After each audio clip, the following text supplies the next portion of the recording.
솔직히 남자들의 허세는 나쁘다고만 생각하진 않았어요. 여자들의 기싸움 정도라고만 생각했죠. 그런데 저희 남편은 그 정도가 아니었어요. 하다못해 시어머니도 남편의 이런 점을 이용했으니 말 다 했죠. 저희 남편은 대학을 중퇴하고 난 후 실내 포장마차를 운영했었습니다. 저는 근처 회사를 다니는 사람이었어요. 아무래도 회사 가까이에 실내 포장마차가 있다 보니 1차로 고깃집에서 회식을 한 후 2차로 자주 방문했던 곳이었어요. 그때마다 성격 좋은 사장님이 맞이해 주시기도 했고 음식도 정말 맛있어서 저희가 좋아하는 회식 장소 중 하나였어요. 언뜻 봤을 때 사장님이 저랑 나이가 비슷해 보였거든요. 그런데 저와는 다르게 번듯한 사업을 하고 있으니 얼마나 멋있어 보였겠어요. 가끔은 일부러 친구들이랑 남편이 하는 포장마차에 가곤 했었죠. 자주 보는 날들이 늘어나면서 자연스럽게 얼굴도 트이게 됐습니다. 그러다 보니 남편도 저에게 관심을 갖게 되었고, 그렇게 저희는 약 1년 정도 교제를 한 후 결혼을 하게 되었죠. 저희 남편은 위로 아주버님이 있고 밑으로는 시누이가 있어요. 세 남매의 둘째죠. 그런데 둘 다 대학을 나왔는데 저희 남편만 대학 중퇴로 고졸이 최종 학력이었고요. 저는 근데 그게 문제가 된다는 생각은 없었어요. 그랬으니 저도 결혼을 결심한 거였겠죠. 저랑 연애할 때도 돈을 잘 쓴다는 생각은 하긴 했지만 그때는 연인인 저에게 잘 보이고 싶어서 그런 거라고 생각했습니다. 그런데 어떻게 보면 남편의 자격지심이었던 것 같아요. 본인은 다른 사람들과 다르게 대학을 졸업하지 않았으니 돈이라도 잘 쓰는 모습을 통해서 본인을 보여줘야 된다는 생각을 했었던 것 같아요. 그리고 이러한 생각을 심어준 사람이 바로 시어머니였어요. 예전에 결혼 준비하며 식사 자리를 한번 가졌는데 그때도 시어머니가 내실 줄 알았는데 저희 남편이 돈 내는 걸 마냥 기다리셨거든요. 그 모습이 조금 낯설긴 했지만 그냥 그런가 보다 하고 싶었습니다. 하지만 이런 부분이 결혼하고 나서는 큰 단점이 되더라고요. 가족 모임 때마다 돈 내는 건 저희 남편뿐이었거든요. 아주버님이나 시누이가 능력이 없는 것도 아니에요. 둘 다 저희 남편과는 다르게 대학을 나왔으니 직장도 어렵지 않게 들어갈 수 있었죠. 아주버님은 중견기업에 다니시고 형님은 공무원이세요. 그래서 안정적으로 돈 버는 걸로 알고 있는데 항상 가족 모임 후 돈을 낼 때가 되면 계속 신발장 앞쪽에 앉아 계시거나 담배를 피우러 나가곤 했습니다. 그리고 다들 당연하듯 잘 먹었다는 인사를 저희 남편에게 했어요.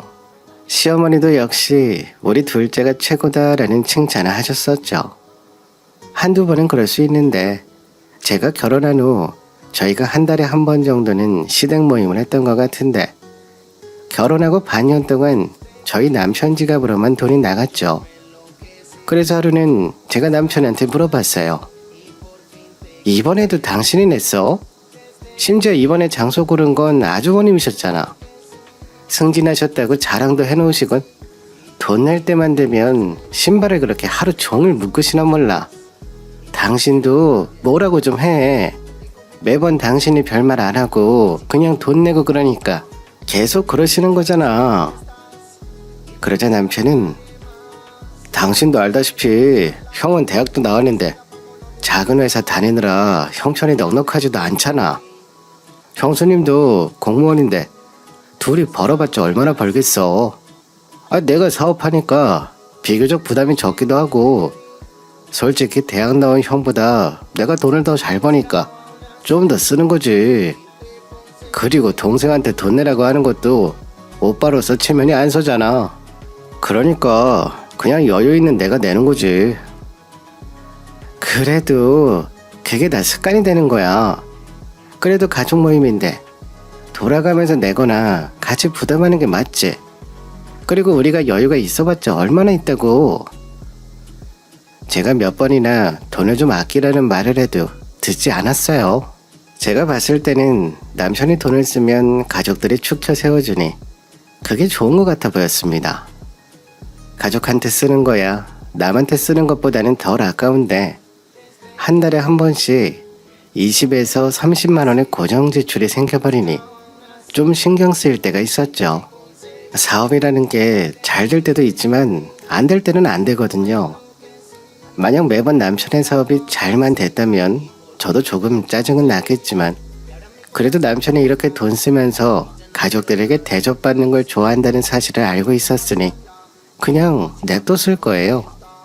그런데 저랑 결혼한 후 1년 사이에 갑자기 경기가 안 좋아지면서 적자가 계속됐거든요. 버틸 만큼 버텼는데 마이너스만 계속되는 상황이었습니다. 처음 적자가 생겼을 땐 저는 그냥 접으라고 했었는데 남편이 조금 지나면 다시 회복될 거라고 하면서 몇 달을 끌었거든요. 그러다 보니 빚이 조금씩 쌓이기 시작했죠. 3개월 정도 마이너스가 된 상태로 운영하다가 결국 실내 포장마차를 접게 됐습니다. 제가 이때 임신 중이 아니었다면 남편도 그렇게 바로 직장을 구하지 않았을 텐데 제가 그때 마침 임신 초기였거든요. 그러니 가장인 남편이 다른 방법으로 돈을 벌어야 했었어요. 대학도 중퇴하고 장사만 한 사람인데 무슨 일을 할 수 있겠어요. 당장 들어갈 수 있는 회사를 찾는 것도 어려웠죠. 그럴 때마다 남편은 저한테 미안했습니다. 당장 어디서 일을 구하냐. 당신도 임신해서 내가 빨리 자리 잡아야 되는데 갑자기 상황이 이렇게 돼서 어떡하냐. 미안해. 가장인 내가 돈을 벌어야 되는데 그래서 제가 이럴 때도 있고 저럴 때도 있는 거지.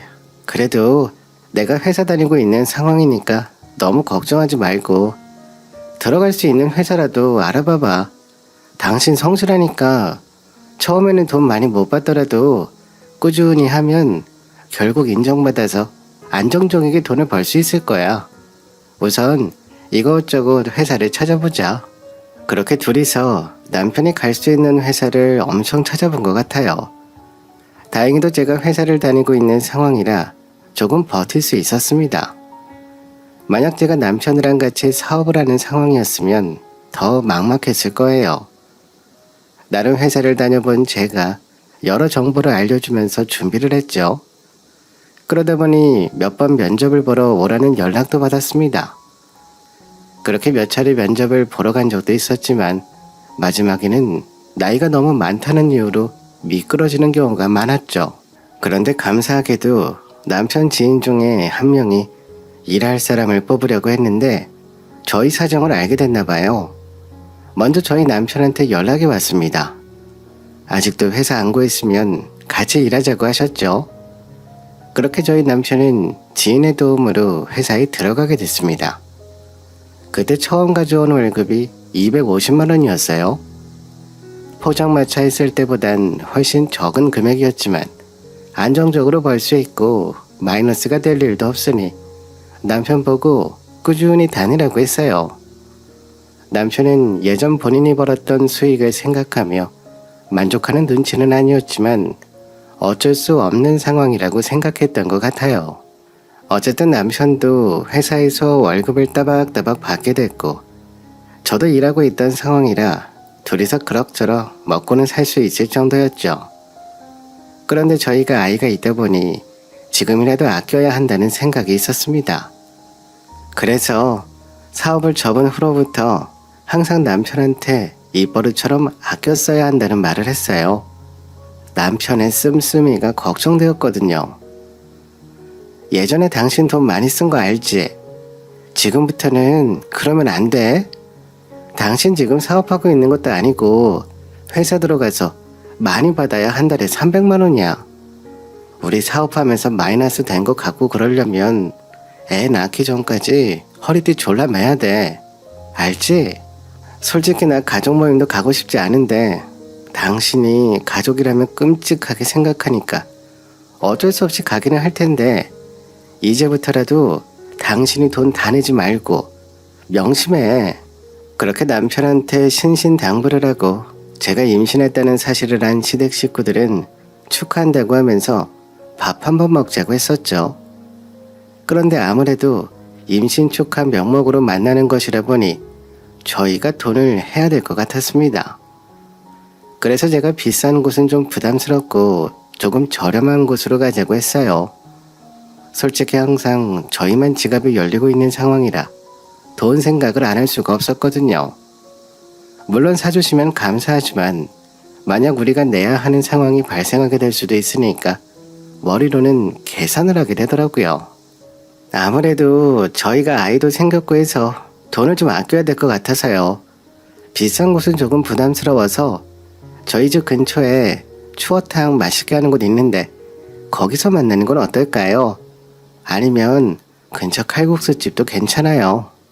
그러자 아주버님은 동생이 회사 들어갔다는 소식은 들었는데 월급이 많지 않은 거 보군요. 월 1,000만 원씩 벌었던 내 동생은 어디 갔나? 이제부터라도 먹는 비용은 나눠서 부담하는 거 어때요? 그럼 괜찮죠?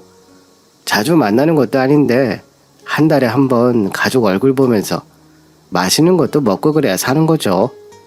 그럼 재수씨 부담도 별로 없을 것 같은데?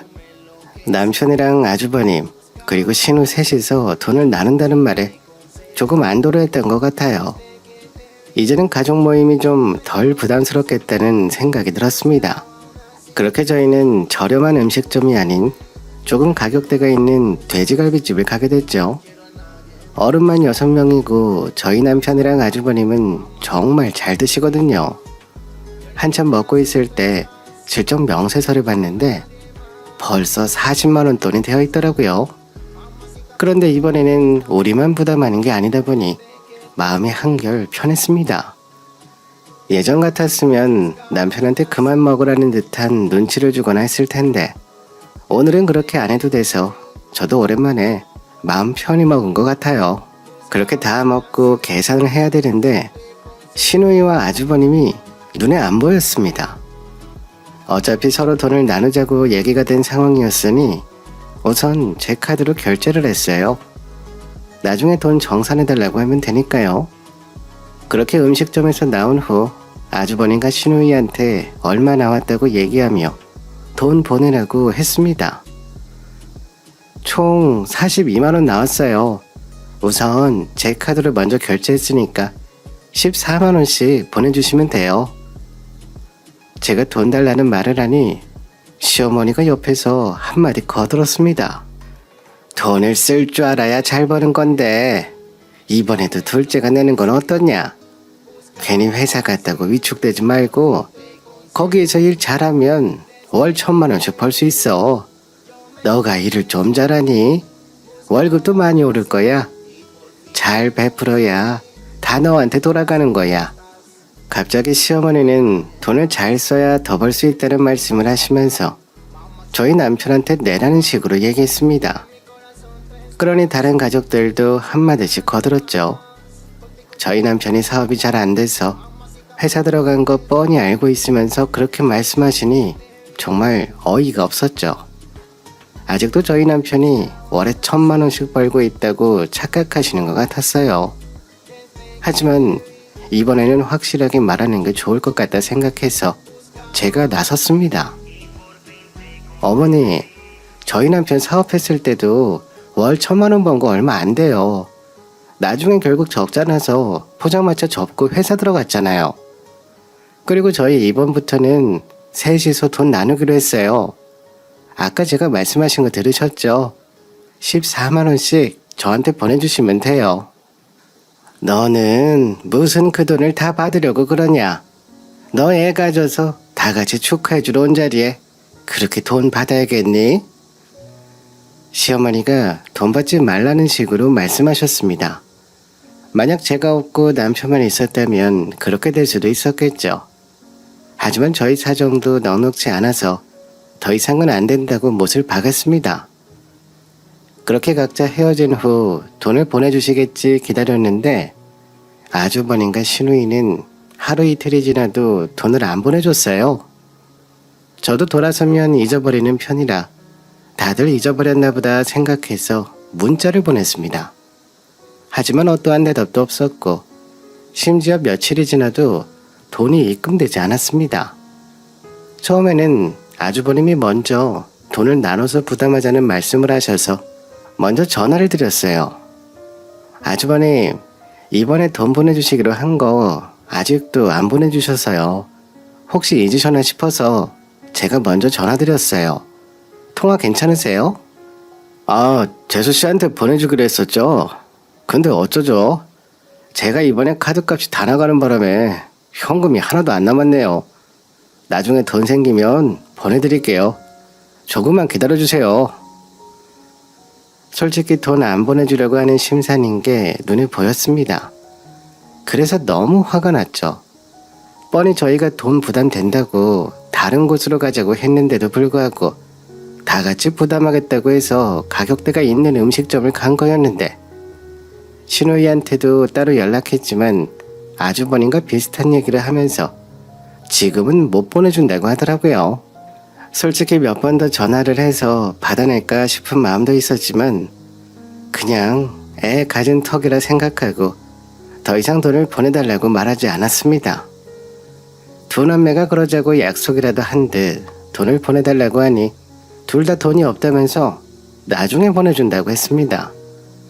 그렇게 저는 나누자고 한 돈은 받지도 못했습니다. 시간이 지나고 제가 만삭이 되던 달에 저희가 잊었다고 생각했는지 아주버님이 또 같이 저녁을 먹으러 가자고 했습니다. 그래서 남편한테 이번에는 우리가 절대로 내면 안 된다고 신신당부를 했어요. 매번 가족 모임으로 밥 사 먹으면 우리만 낸 거 알지? 우리도 이제 태어나면 돈 들어갈 곳 많고, 나도 이번 달부터 출산휴가 쓰고 육아휴직 연달았으면 여태 받던 월급보다 적게 받을 테니까 지금이라도 아껴야 돼. 심지어 저번에 아주버님이 다 같이 부담하자고 해놓고 여태까지 돈 안 보내준 거 알지? 이번에도 돈 보내준다고 하면서 안 보내줄 거 뻔하다니까. 이번에는 우리 둘 다 지갑 안 가져가는 거야. 알겠지? 남편은 떨떠름했죠. 하지만 제가 워낙 완곡하게 말하고 나니 마지못해 알겠다고 했어요. 그렇게 저희는 집에 지갑을 두고 빈손으로 시어머니 댁으로 향했습니다. 아주버님과 시누이는 그 상황을 모르니 임산부는 잘 먹어야 한다고 하면서 한우집을 가자고 했어요. 시어머니는 당연히 좋다고 하셨죠. 그런데 한편으로는 좀 걱정이 됐어요. 저랑 남편 둘이서도 한우 먹기가 부담스러운데 벌써 어른만 6명이니 그래서 제가 너무 부담스럽지 않겠냐고 물어봤습니다.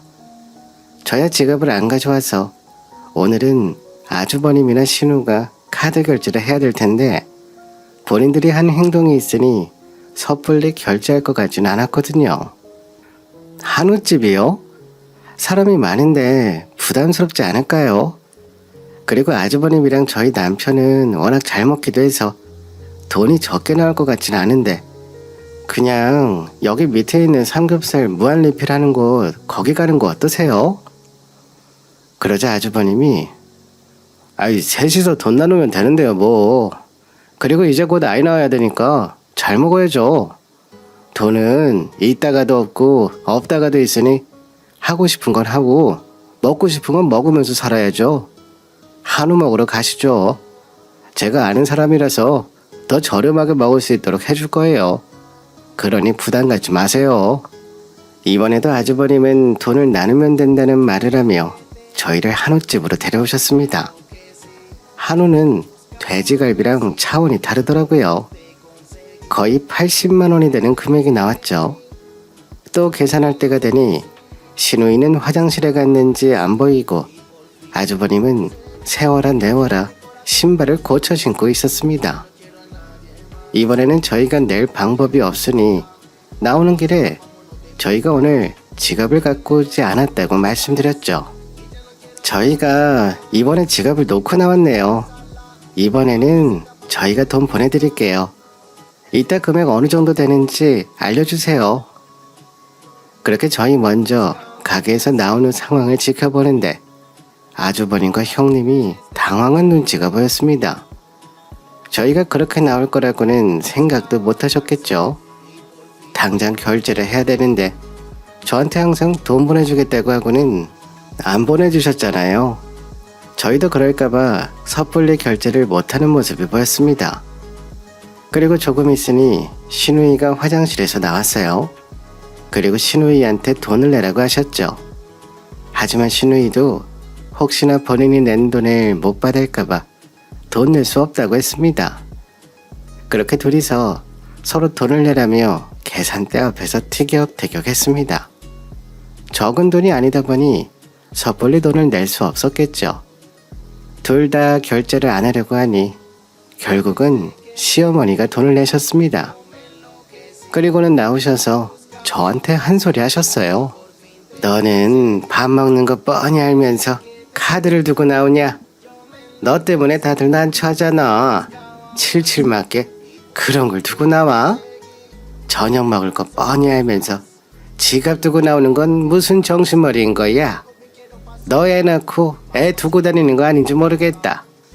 어머니, 저희가 사드린다고 한 것도 아니고 어차피 돈 나눌 건데 누가 내는 게 중요한가요? 그리고 지갑이랑 아이랑은 다르죠. 제가 웃으면서 돈 나누기로 했는데 누가 내는 게 뭐가 중요하냐고 얘기하니 시어머니도 말문이 막혔죠. 그 얘기를 아주버님이 할 때 옆에서 듣고 계셨거든요. 그때는 아무 말씀 안 하시더니 저희가 진짜 낼 수 없는 상황이 생겨서 본인이 결제를 해야 되니 화가 났나 봐요. 제가 말대답을 한다고 생각했는지 뒤에서 계속 궁시렁궁시렁 했습니다. 이런 일도 있고 그래서 제가 매달 돈을 모으는 가족 통장을 하나 만들자고 했어요. 그럼 저희 매번 가족 모임 식사 비용 내는 걸로 얼굴 붉히거나 할 수 없으니까 가족 통장 같은 거 만드는 게 어떨까요? 각자 10만 원씩 보내면 모였을 때 그 돈으로 결제를 하는 거죠. 그럼 매번 누가 돈 내는지 신경 안 써도 되니까 더 편할 것 같은데요. 그러자 신우가 나는 좋은 생각 같은데 큰오빠는 어때? 솔직히 사람이 적은 것도 아닌데 매번 적지 않은 금액 나오니 섣불리 결제하기 그렇잖아. 그리고 돈 나누자 해놓고 매번 잊어버리고 못 보내면 그 사람이 다 부담해야 되는 거니 나는 가족 통장 좋은 것 같아. 아주버님이랑 신우이 모두 좋은 생각이라고 하더라고요. 그렇게 제가 주도해서 가족 통장을 만들었습니다. 이번에도 다들 돈 보내준다고 하고 안 보내주면 어쩌나 싶었는데 다행히 가족 통장은 제때 보내주시더라고요. 그런데 아무래도 본인들이 보태는 돈이 있다 보니 예전처럼 비싼 음식을 먹으러 다니지는 못했습니다. 저희 남편 혼자 냈을 때보다 적게 만나기도 하고 맛있는 음식을 적게 먹으니 시어머니는 저 때문이라고 생각하셨던 것 같아요. 가끔씩 애보고 싶다며 전화하시고는 꼭 마지막에는 비아냥대는 말투로 전화를 끊으셨습니다. 애는 잘 있냐? 내가 꼭 먼저 연락해야 되냐? 너가 먼저 전화해주면 좀 좋아. 니네 형수는 나 점심 먹었는지 저녁 먹었는지 시간 맞춰서 연락 주는데 그리고 돈은 잘 모으고 있어? 가족 통장 만든 이후로는 내가 애들이랑 밥 먹은 지가 언젠지 기억도 안 난다. 그렇게 티끌 모아서 태산 좀 만들었어? 가족한테 돈 쓰는 게 그렇게 아깝니? 가족 통장 그거 잘 모으고 있는 거지? 조금씩 쓰고 있는 거 아니야? 어머니, 가족 통장인데 제가 그걸 어떻게 써요? 나중에 가져가서 보여드릴 테니 걱정하지 마세요. 시어머니는 제가 몰래 가족 통장에 있는 돈을 쓸 거라고 생각하셨나 봐요. 다 같이 모인 자리에서 이제는 형님한테 가족 통장을 넘기라고 말씀하셨습니다. 둘째는 애 낳은 지 얼마 안 돼서 애 신경 쓰느라 정신없을 텐데 돈 관리는 공무원인 우리 큰며느리가 하자. 둘째가 뭘 할 줄 알겠니? 공무원 하고 있는 우리 첫째네가 그런 거 똑똑하게 잘할